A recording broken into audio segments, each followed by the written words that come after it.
Welcome back to another episode of 40 Facts About the 40K Universe. I am your host Gersh1, and today we're going to be talking about the Space Wolves, more specifically, a kill team by the name of the Fangs of Ulfrich. If you're new to the channel, subscribe. We post Warhammer 40K lore videos every single day. If you have any suggestions, please comment down below. And if you enjoy our content, thank our patrons on Patreon. It is because of them that we can do this. Link in the description if you guys want to support us. But with that said, let's get into 40 facts on the Fangs of Ulfrich. The Fangs of Ulfrich had taken part in the Stygies Crusade, deep within the Imperium Nihilus. There they had battled against the Space Wolves' ancient enemy, the Thousand Sons, led by the demon Primarch Magnus the Red. They had to save the sector from being overrun by the forces of chaos. Each of the warriors of the Fangs of Ulfrich had been handpicked by Wolflord Ragnar Blackmane for their ruthless tenacity, and they were deployed as terror troops behind enemy lines, where their practiced savagery would be most effective. Though the Space Wolves fought with the fury of Fenris, they were faced with hordes of demonic entities summoned from within the warp, and their sorcerous foes created insanity-inducing spells and tore psychic rents in reality to divide the forces of Blackmane. Through trickery and illusion, the Thousand Sons gained the upper hand, wrong-footing the Space Wolves as they tried to hunt down and slay the Tzeentch Legion. Various Blackmane strike forces attempted to regroup in orbit, but their transports were caught up in the roiling warp storms and whisked away as the anarchaic currents of the Immaterium flowed through. The Fangs of Ulfrich were aboard one of these transports, the Wind of Fimnir, along with the strike force of the battle leader Haldor Icepelt. Their ship was cast adrift in the Immaterium, flung light years away from the Stygies sector in a series of uncontrolled warp jumps. Each time they emerged into real space, they witnessed more of the horrors befalling the worlds of the Imperium Nihilus. Whole planets burned with demonic fires, their inhabitants devoured by the ravenous creatures of chaos, and the stars that once shined bright now emitted a deathly glow that infected the minds of all those who looked upon them with utter madness. At every turn, more servants of the Chaos Gods appeared, seeking out fresh souls from which to slake their bloodlust. When the Wind of Fimnir finally appeared near a world, it was Vigilus. The Blackmanes aboard at last saw a battleground upon which they could make a stand. Vigilus lay in the mouth of the Nakmon Gauntlet, a passage through the Great Rift that could be used to bring reinforcements into the Imperium Nihilus. Though the world had not fallen to the corruption of chaos, it was beset by multiple threats. Hordes of orcs rampaged across the wastelands between the continental hive sprawls of the planet's surface. Drukhari raiding parties slaughtered the floods of refugees, trying desperately to reach the relative safety of the Haven worlds. And from within Vigilus's own populace arose the mutated throngs of Genestealer cults. If the planet fell to any of these enemies, the Imperium would lose its key foothold in the Imperium Nihilus. Vigilus had to stand, and the Blackmanes would fight to the last to ensure that it did. While the main strike force advanced towards the territories held by the Genestealer cultists, the Fangs of Ulfrich proceeded with their mandate given to them by their Wolflord. They broke from the pack and headed deep into the orc-infested continent of Megaborealis. There they would hunt in the shadows of the towering Adeptus Mechanicus boar hives, stalking mobs of greenskins through the twisted scrap dunes, slaughtering them in bombed-out manufactorums and in the depths of the yawning strip mines. Since starting their guerrilla war, the Fangs of Ulfrich have eradicated scores of orc mobs. The true account of their victories is known only to them, for on the rare occasion that they cross paths with another Imperial force, they maintain complete silence. Only when launching an attack do they allow their inner beast to be given voice, shouting blood-chilling cries that echo across the battlefield, announcing to their foe that death has come for them. The kill team has taken its name from Ulfric Wormslayer, who was selected by Ragnar Blackmane to be its leader. This Reaver Pack leader embodies the noble warrior culture of Fenris through his selflessness and dedication to those he leads. He has personally saved each member of his kill team more than once, and adamantly refuses to abandon any battle brother, no matter the circumstance. His Fangs of Ulfric are renowned for their ferociousness in battle and their unwavering loyalty. Ulfric Wormslayer paced along the gantry, taking in more of the industrial sprawl's multitudinous scents with every breath. The rich, ferric smell of rust-covered metal filled the air, from the new corrosion on the recently constructed upper levels to the ancient patina of the deepest infrastructure. Cutting through this, Ulfric could detect the unmistakable odor of spent casings, burning promethium, and fresh blood. His quarry had come through here, and it was recent.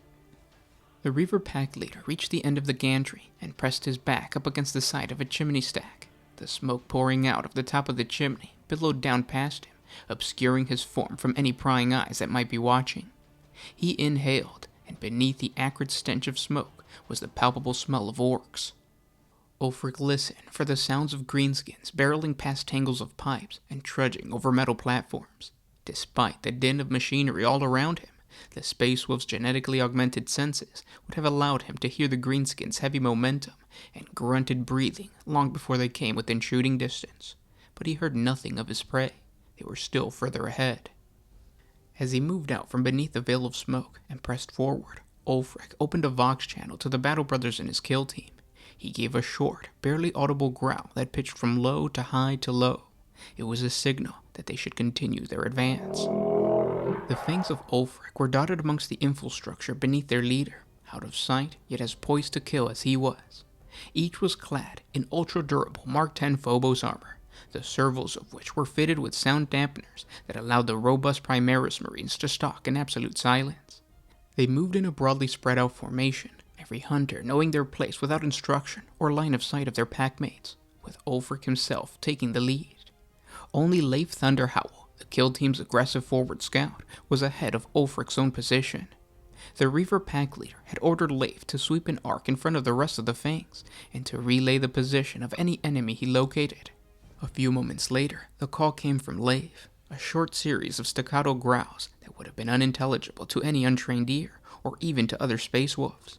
But through these sounds, the Fangs of Ulfric were given numbers and location for a mob of orcs that the scout had found. The greenskins were close, and they seemed completely unaware that the Reavers were approaching. Ulfric readied himself for battle, intoning in his mind a quick prayer to the Allfather, and loosening ever so slightly the reins that kept his inner beast in check. There was no need for the Reaver pack leader to give orders to his battle brothers.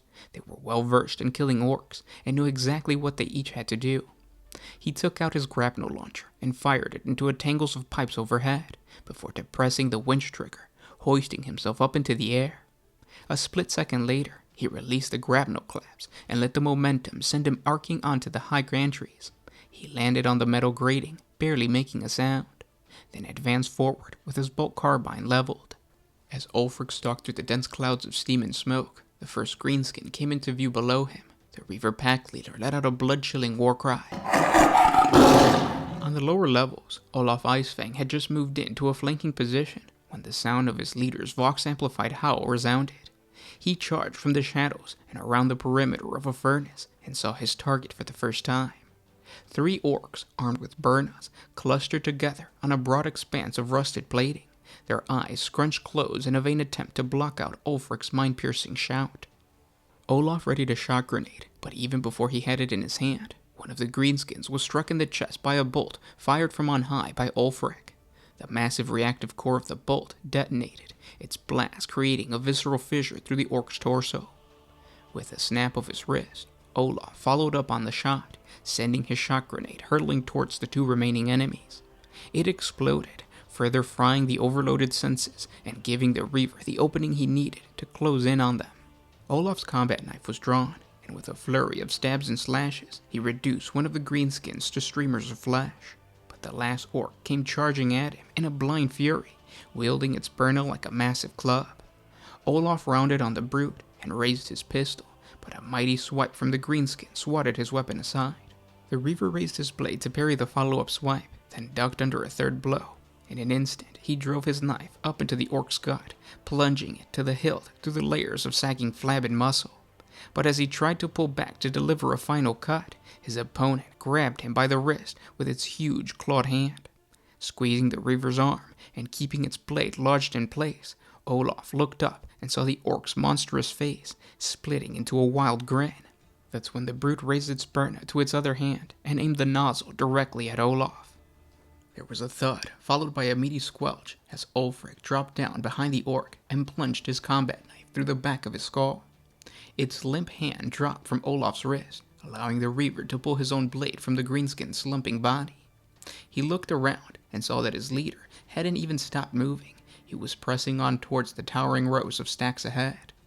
As he fell in step behind Ulfric, Olaf allowed himself a small smile beneath the skull visor before opening a Vox channel to the leader of the Fangs. My thanks. On the far side of the stacks, a group of 4 Burna boys reeled as bolts whizzed at them from left and right. At the Vox signal from their scout, the Reavers had moved double time to encircle their prey, and had opened fire the second they heard their leader's howl echoing through the industrial maze. A bolt struck one of the orcs in the shoulder, and in reply, the injured brute launched a jet of flame from its Burna in the direction of the hidden firer. The rest of the orcs took this display as a signal for action, and as one, they charged towards the knot of pipeworks from which the shot had come, bellowing their guttural battle cry as one. War! From behind the cover of a thick metallic panel, Eric Trollbane raised his head and saw the trio of greenskins charging directly away from him towards his battle brother, Gunner Greymane, on the opposite flank.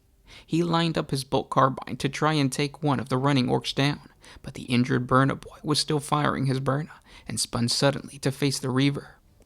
Eric launched himself backwards as a wave of flame came rushing towards him, barely managing to clear the railing behind him without being incinerated. He dropped down onto the top of a feeder duct below the gantry, taking quick stock of the plunging abyss on either side of where he had just landed. Then he ran along the duct in the direction of the Burna boy. He had to fight to suppress the animal rage that was boiling up in his blood, the flaw in his Canis helix that could take him over at any moment. Rage towards the enemy, rage towards Xeno scum.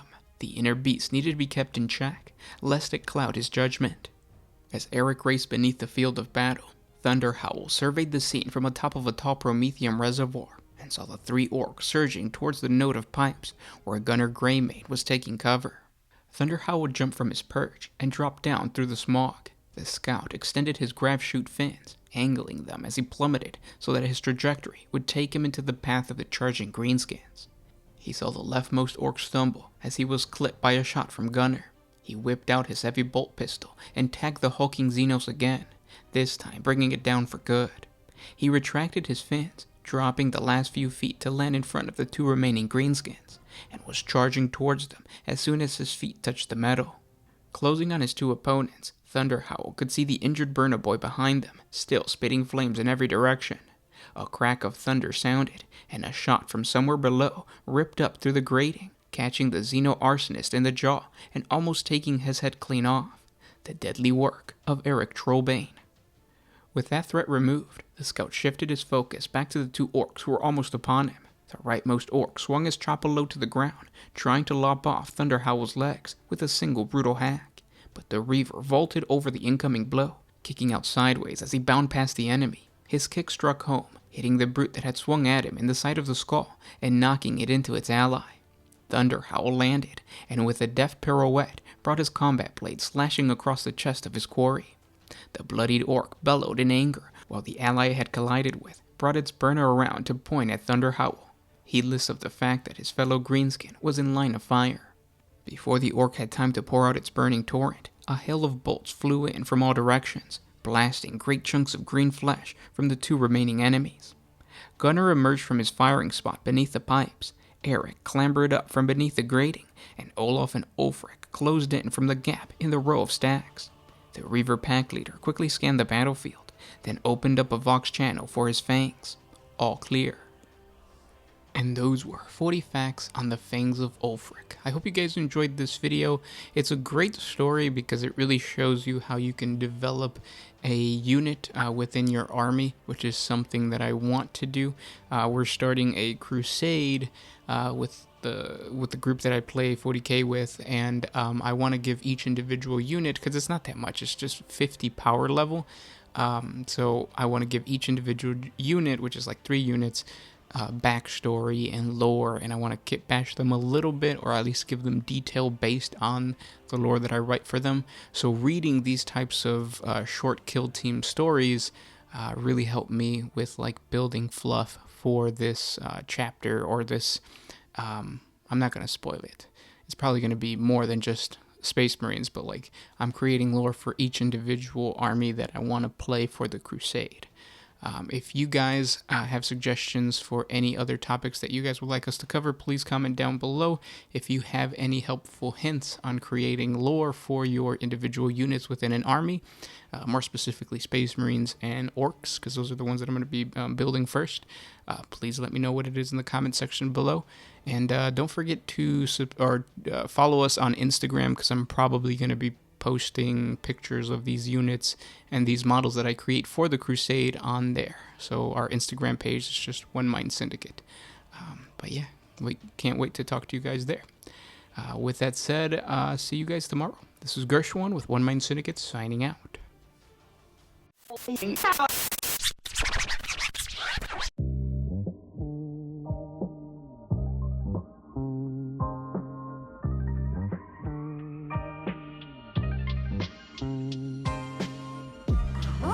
used to put my freedom first in any situation.